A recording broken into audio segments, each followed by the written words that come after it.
थे Vrindavan vlog part 2 video को आपण मानक समस्त को स्वागत। आमे आसी पहुँची जाइथिलु प्रेम मंदिर ठारू 3 किलोमीटर डिस्टेंस रे थिबा चारधाम रे। आपण माने भाबुथिबे चारधाम कहिले हमर जो चारिगोटी धाम रही से सब बिल्कुल नुहे। चारिधाम एठारे एहा कि प्रथमतः माँ वैष्णव देवी धाम, द्वितीय शिवधाम, चतुर्थीय शनिधाम, चतुर्थ राधाकृष्ण धाम, यही चारिगोटी धाम रही। तो ये चारिगोटी धाम ये चारोटी धाम को मिसई चार धाम कह जाए। हाँ मुझे आपण मानक किसी जनवाक चाहिए कि आपण मैंने क्यों टाइम रे गले सबू मंदिर दर्शन करें आउ क्यों मंदिर क्यों पर्यंत खोला रोचे क्यों टाइम रे बंद रोचे से सबू आपन को जनइबी वीडियो शेष में। तो वीडियो को शेष पर्यंत देखा जमा भी भूलें। तो चलते स्टार्ट करवा आज वीडियो। तो आम जा चारधाम रे पहुँची जाइलु। प्रथमतः माँ वैष्णव देवी धाम आसिले। तो माँकर मूर्ति एते बड़ थिला, एते विराट मूर्ति थिला कि देखी बहुत खुशी लगिला। चारधाम एते माँकर मध्य प्रतिमूर्ति रही है। देखते कितने संख्यक श्रद्धालु रही थे, बहुत सुंदर। ये आसी देखु माँ गंगा माँ जमुना माँकर प्रतिमूर्ति कितने सुंदर लगुंट माँ। देखो केते सुंदर प्रांगण रही माँकर। यहीठारे आपण बहुत किसी जानीपर, बहुत सारा कि जहाँ भी किसी पौराणिक विषय जानवा चाहिए तो यहीठारे बहुत किसी जानवा पाइबे आपण मैंने।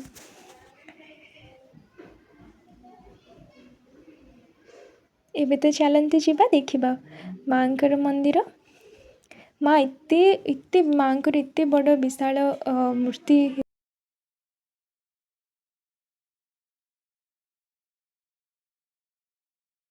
मंदिर चतुर्पार्श्व सबु देवादेवी रूप रही। से सबु रूपर महात्म्य कौन विशेषत्व कौन से सबू तले वर्णना करा जाइछि। आपण माने सहजरे जानीपर। देखंतु केते सुंदर भाव में वर्णना करा जाइछि।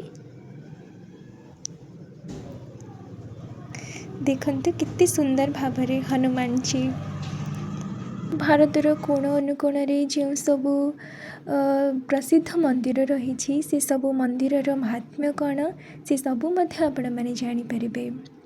देखंतु प्रभु श्री जगन्नाथ, बड़ ठाकुर बलभद्र, माँ सुभद्रा देवी। देखंतु कितने सुंदर, बहुत किसी आपण मैंने जानीपर। जहाँ भी सबू पुराण रे वर्णित रही से सबू मध्य आपण मैंने जानीपर। द्वारिकाधीश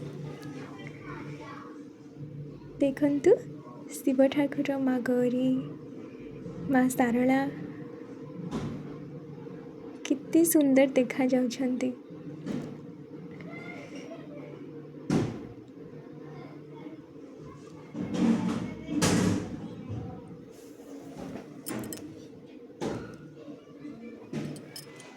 देखंतु प्रभु श्रीराम, माँ सीता, साई बाबा।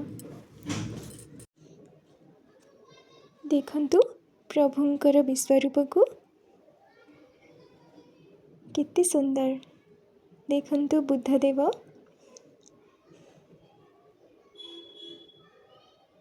श्रीकृष्ण। फाइनली माँ दर्शन लाभ कलु।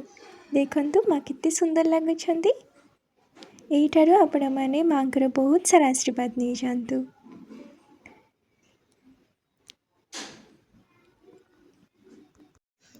वीडियो प्रथम रे मुझे जनई कि क्यों टाइम रे गले अपना सब मंदिर दर्शन करें। तो आपण जदि इवनिंग टाइम रे जाउछंती जाई पहुँचुछंती मथुरा ताहले सेठू 14 किलोमीटर डिस्टेंस रे रही आमर प्रेम मंदिर वृंदावन प्रेम मंदिर। तो आपण सेटा को जापारे। मुझे कहूँ कि वृंदावन जो प्रेम मंदिर सेटार नाइट व्यू इतने सुंदर रुहे।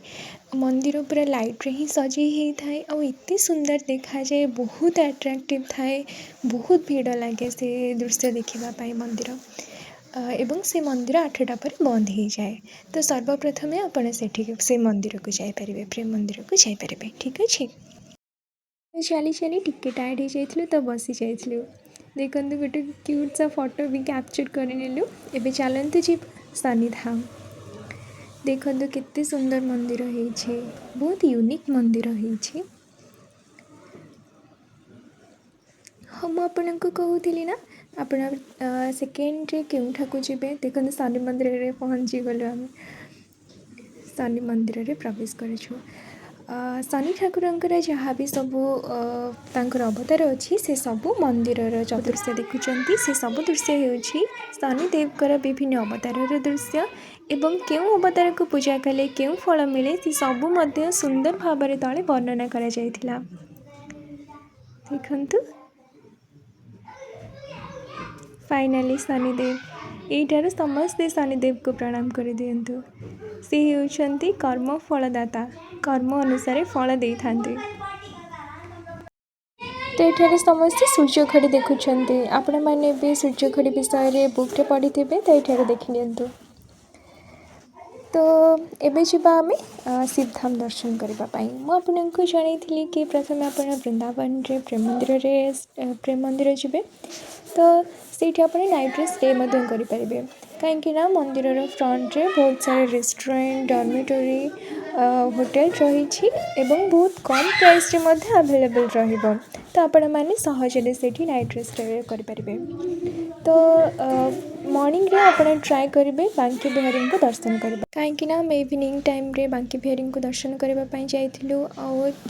जावाई किसी बाट चलिकी जावाक पड़ो तो बहुत भीड़ थिला रास्ता रे टिके भी स्पेस नथिला चलिकी जावाई एमिति बहु मंदिर भी बहुत गहली थिला तो मंदिर भी छिड़ा भी होगापाई भी स्पेस नथिला किंतु मु चाहिए कि आपण मैंने मॉर्निंग टाइम रे बांकी बिहारी दर्शन करनी मंदिर रे ठाकुर को देखिकी कान्हा को देखिकी बहुत खुशी लगिला किसी समय पाई तो लगिला श्री जगन्नाथ को देखुछु तो बहुत खुशी लगिला मन बहुत खुशी हो जाइथिला से टाइम रे ठाकुर को देखिकी टिके इमोशनल हो जाइथिलु आमे बहुत सुंदर लगुथिले भगवान कान्हा बहुत सुंदर लगुथिले तो एमिति थिला। तो मु चाहिए आपण मैंने बांकी बिहारी को दर्शन करनी मॉर्निंग टाइम रे कहीं 8टा पर मंदिर बंद हो जाए। देखते भी शिवधाम मो हजबैंड किसी वीडियो शूट करने आम बहुत सारा फोटो भी कैप्चर करनेलु भगवान शिवंकर विशाल मूर्ति रही देखंतु कितने सुंदर लगुंट शिवशंभु देखंतु साइड रे गजाननकर मध्य प्रतिमूर्ति रही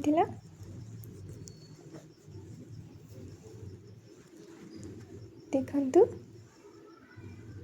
बहुत सुंदर एठारे मध्य आपण चाहिए जल शिवशंभु को अर्पण करें देखते आम मंदिर भितर प्रवेश करूँ सेठी बहुत सारा जल मिलूला कि आपण मैंने जल शंकर ऊपर चढ़ाई देखंतु यहाँ जल दूध अभिषेक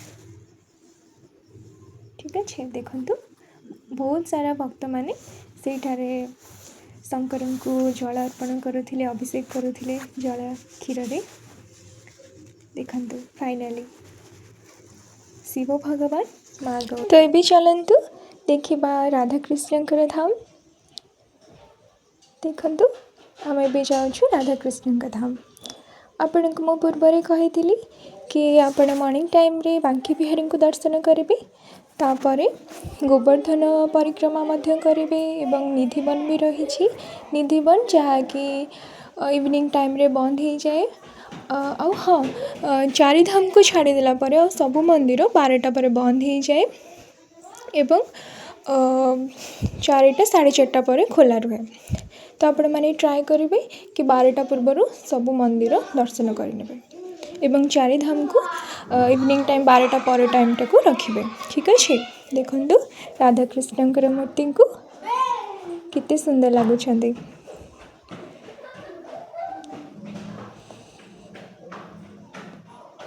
देखंतु मंदिर चतुर्पार्श्व प्रभुंकर वृंदावन लीला सहित बाल्यलीला आपण मैंने देखा पाइबे बहुत किछि कथा आपण बहुत किछि जानिबा को मध्य पाइबे। आशा करुछि भिडियोटी आपण मानक पई बहुत हेल्पफुल रहिबो जदि भिडियोटी आपण मानक भल लगी थाए ताहाले लाइक शेयर और सब्सक्राइब करने को जमा भी भूलिबेनी। धन्यवाद।